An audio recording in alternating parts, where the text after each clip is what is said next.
حضرت ابو ذر غفاری رضی اللہ تعالی عنہ فرماتے ہیں کہ نبی کریم صلی اللہ علیہ وآلہ وسلم نے فرمایا، مجھے شعبان میں 7 چیزوں کا حکم دیا ہے۔ پہلے عمل میں گناہوں کی معافی ہے، دوسرے عمل میں اللہ راضی ہو جاتا ہے، تیسرے عمل میں مال و دنیا اللہ تعالی وہاں سے عطا فرمائے گا جہاں اس کا گمان بھی نہ ہو، چوتھے عمل میں اللہ تعالی کی محبت عطا ہوتی ہے، پانچویں عمل میں صدیقین اور شہیدوں کا درجہ عطا ہوگا، چھٹے عمل میں نزاع کی سختی، قبر و جہنم کا عذاب ان پر حرام ہوں گے، ساتویں عمل میں اللہ تعالی اپنے عرش کا سایہ نصیب کرے گا، حالانکہ اس وقت ہولناکی ہوگی، کوئی سایہ نہ ہوگا۔ وہ 7 عمل یہ ہیں۔ بسم اللہ الرحمن الرحیم۔ السلام علیکم ورحمۃ اللہ۔ محترم ناظرین، جب اسلام نے حیات و کائنات کی سچائیوں کو سادہ اور فطری انداز میں پیش کیا، روزمرہ کی زندگی کو جہالت کی رسموں سے نکالا اور معمولات زندگی روشن ہو گئی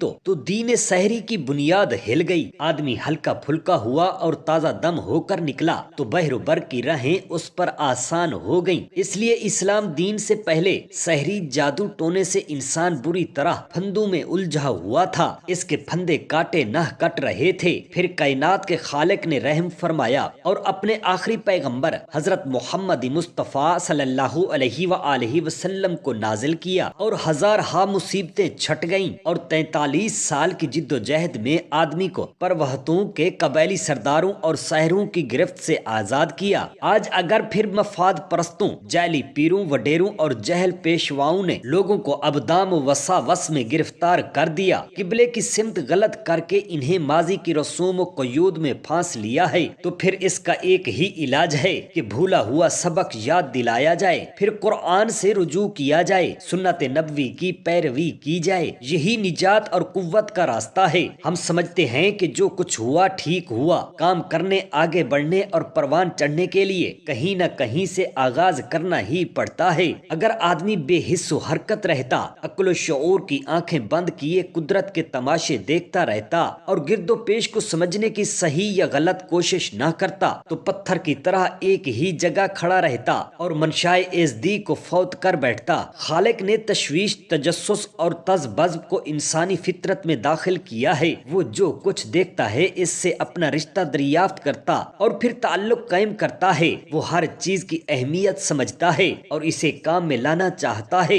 شروع میں اس کا سرمایہ شعور قلیل تھا، چنانچہ اس نے اپنی بساط کے مطابق قدرت کی اٹل لاسانی اور لا انتہا قوتوں کو سمجھنے، ان سے رشتہ جوڑنے کی سعی کی، اور پھر جوں جوں تجربہ اور مشاہدہ بڑھتا گیا، غور و فکر کے دروازے کھلتے گئے، آدمی غیر یقینی اور مال دنیا میں داخل ہوتا گیا، حتیٰ کہ وہ اندھیروں سے چلا اور روشنیوں تک پہنچا۔ اسے ایک نئی معاشرتی قدر ملی جسے مذہب کہا جاتا ہے۔ مذہب میں بھی ایک شعبہ ایسا ہے جس کا تعلق شعور سے نہیں بلکہ وجدان سے ہے۔ روحانی تجربات اور قلبی واردات کا مسئلہ بے حد پیچیدہ اور کافی حد تک ناقابل فہم ہے، تاہم مذہب دین اسلام کو سمجھنے کے لیے اللہ تعالیٰ نے آخری نبی حضرت محمد صلی اللہ علیہ وآلہ وسلم کو رہبر بنا کر ہمارے لیے مقرر فرمایا، اور ان پر جو کتاب قرآن پاک اتری اس کو پڑھ کر صحیح اور غلط روز روشن کی طرح عیاں فرمایا۔ اصل خرابی تو حمات اور قیاسات کی تھی، پھر عہد اول کے انسان نے مانا،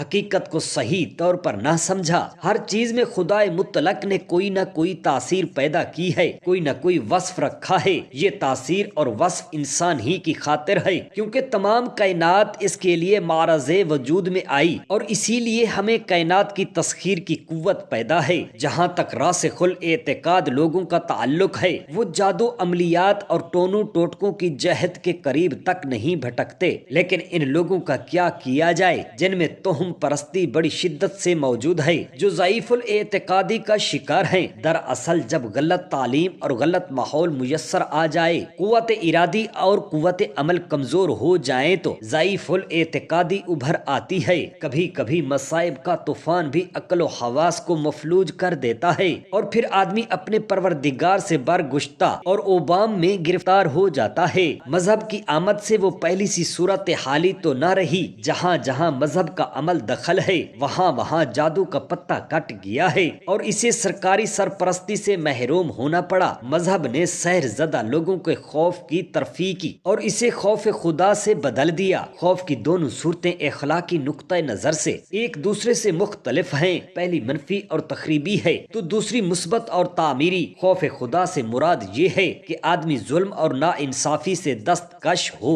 رحم و کرم کی عادت ڈالے اور بنی نوع آدم کو بھلائی کا کام کرے، خدا سے ڈرے اور غرور و تکبر پر تکیہ نہ کرے، خود کو دوسروں پر ترجیح نہ دے۔ مذہب نے انسان کی وہ زنجیریں توڑ دی ہیں جو اس نے خواہ مخواہ پہن لی تھیں اور جن کی وجہ سے چلنا پھرنا دو بھر ہو گیا تھا۔ یوں تو سحر نے بھی فطرت ہی کا سہارا لیا، اس نے بھی اصولی فطرت سمجھنے اور ان پر چلنے کی سعی کی، لیکن وہ اصلیت نہ پا سکا۔ سحر کی سب سے بڑی دریافت جس پر اس کی کرامات کا دار و مدار رہا اور جس طور ذہن انسانی کام کرتا ہے اس کے لیے لابدی ہیں۔ اگر انہیں واجباً کام میں لایا جائے تو نتیجتاً علم ہے، اور اگر غلط طور پر برتا جائے تو حاصل جادو ہے۔ روز اول ہی سے انسان کائنات کا بھید معلوم اور اس میں اپنا مقام متعین کرنے کے درپے ہے۔ وہ ایسے قوانین جاننا چاہتا ہے جن کی مدد سے نظام قدرت کو اپنے حق میں کر لے اور مظاہر قدرت سے فائدہ اٹھائے۔ سحر نے قدرت کو اس طور سمجھا کہ بعد روحوں، زندوں، مردوں، درختوں، جانوروں اور جواہرات کو بھی ان کا وسیلہ اور ایجنٹ مقرر کر لیا۔ مذہب نے اس سے انحراف کیا اور نیا نظریاتی نظام دیا جو زیادہ منطقی، زیادہ قابل قبول، حقیقی، سادہ اور سہل تھا۔ اس نظریاتی انقلاب سے سحریات اور ریت کے پیچ در پیچ ایوان ڈھائے گئے، عبادت کے معمولی طریقے بروئے کار ہوئے۔ یہ بات یاد رکھنی چاہیے کہ محض نظریے کی بات نہ تھی، محض عقیدہ خواہ وہ کتنا ہی پختہ کیوں نہ ہو مکمل ہے جب تک اس کے ساتھ عمل کی چاشنی نہ ہو اور لسانی اقرار اور قلبی تصدیق سے جذبہ ایمان بیدار ہوتا ہے، اور پھر آدمی ایمان کی مشعل لے کر چلتا ہے۔ تقویٰ اس کا راستہ ہے، نیکی روز اول سے ایک واضح قدر اور واضح صداقت ہے۔ مذہب نے معاشرے اور تہذیب کی تشکیل تعمیر کو آسان کیا، اس کی عملی افادیت کے پیش نظر جادو نے راستہ چھوڑ دیا۔ مذہب کے اصول سے جو تزکیہ نفس ہوتا، جادو اس سے قاصر تھا۔ مذہب نے معاشرے میں عدل و انصاف کی اقدار کو رواج دیا، جادو کی مذمت اور مذہب کی تعریف و توصیف بجا۔ سب سے زیادہ معقولیت کا حامل، ترقی پسند اور آخری مذہب وہ ہے جو حضرت محمد مصطفیٰ صلی اللہ علیہ وآلہ وسلم پر نازل ہوا۔ اس کا سلسلہ دین ابراہیمی سے ملتا ہے اور سامانی رسول و انبیاء کے ادیان کے آخری ارتقاء پذیر صورت ہے۔ زوال سحر و طلسم سے طلوع مذہب تک ہر قسم کا دجل و فریب چلا، لیکن مذہب کا دور بھی مفاد پرستوں اور فتنہ پردازوں کی دست برد سے محفوظ نہیں رہا۔ تعصب نے ہمیشہ مذہب کے کشادہ اور نرم و گداز سینے میں خنجر بھونکے۔ مذہب ایک ایسا نظام عمل اور دستور حیات تھا جس سے بندہ بندے سے قریب آتا اور پروردگار عالم سے مل جاتا۔ ایک دن رسول خدا صلی اللہ علیہ وآلہ وسلم صحابہ کرام رضوان اللہ تعالی علیہم اجمعین کے جھرمٹ میں تشریف فرما تھے کہ ایک اعرابی نوجوان روتا ہوا مسجد کے سامنے آیا۔ رحمت للعالمین حضور احمد مجتبی صلی اللہ علیہ وآلہ وسلم نے اس نوجوان سے رونے کا سبب دریافت کیا۔ نوجوان نے عرض کیا، یا رسول اللہ صلی اللہ علیہ وآلہ وسلم، میرے باپ کا انتقال ہو گیا ہے اور حال یہ ہے کہ میرے پاس نہ تو اس کے کفن کا انتظام ہے اور نہ ہی کوئی اسے نہلانے والا ہے۔ یا رسول اللہ صلی اللہ علیہ وآلہ وسلم، میں اپنی اسی بے کسی و بے بسی پر آنسو بہا رہا ہوں۔ یہ درد بھرا واقعہ سن کر حضور سرور دو عالم صلی اللہ علیہ وآلہ وسلم نے حضرت ابو بکر صدیق اور حضرت عمر فاروق اعظم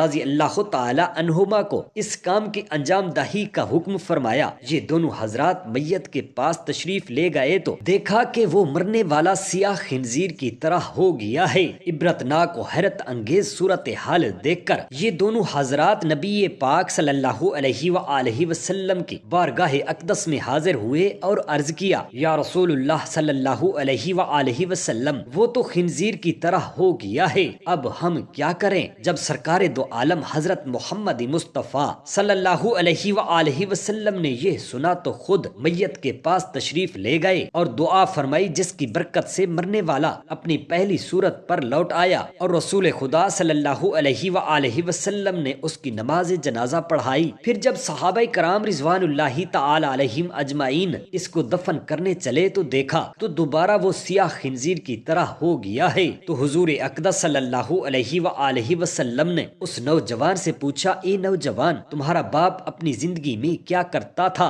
اس نوجوان نے عرض کیا، یا رسول اللہ صلی اللہ علیہ وآلہ وسلم، یہ تارک نماز تھا، یعنی نماز نہیں پڑھتا تھا۔ حضور اقدس صلی اللہ علیہ وآلہ وسلم نے فرمایا، اے لوگو، اے میرے صحابہ، بے نمازیوں کا انجام دیکھ لو، اللہ تعالیٰ قیامت کے دن بے نمازیوں کو سیاہ خنزیر کی شکل میں اٹھائے گا۔ آپ صلی اللہ علیہ وسلم نے فرمایا، استغفار سے اللہ کی رحمت نازل ہوتی ہے، استغفار سے اللہ کی محبت نصیب ہوتی ہے، استغفار سے گناہوں کی مغفرت ہو جاتی ہے، استغفار سے دل کا پردہ ہٹ جاتا ہے، استغفار سے دل کا زنگ صاف ہو جاتا ہے، استغفار سے بارشیں اور خوشحالی نصیب ہوتی ہے، استغفار سے مال میں اضافہ ہوتا ہے، استغفار سے اولاد نرینہ عطا کی جاتی ہے، استغفار سے فصلیں لہلہاتی ہیں، استغفار سے دریا رواں ہو جاتے ہیں، استغفار سے موجودہ قوت میں اضافہ کیا جاتا ہے، استغفار سے خاص وقت تک متاع حسن سے نوازا جاتا ہے، استغفار سے صاحب فضل کو اس کے حصے کا فضل مل جاتا ہے۔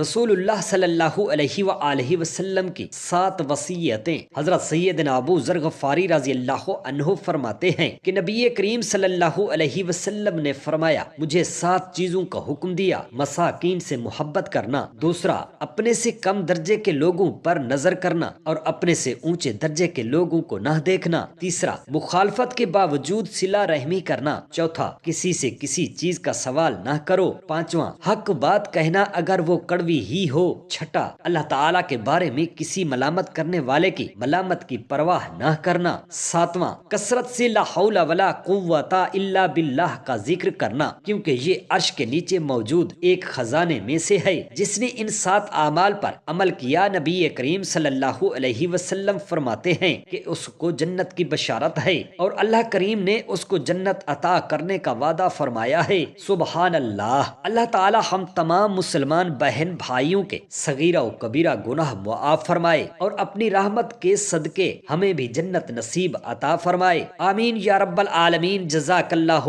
خیرا کثیرا۔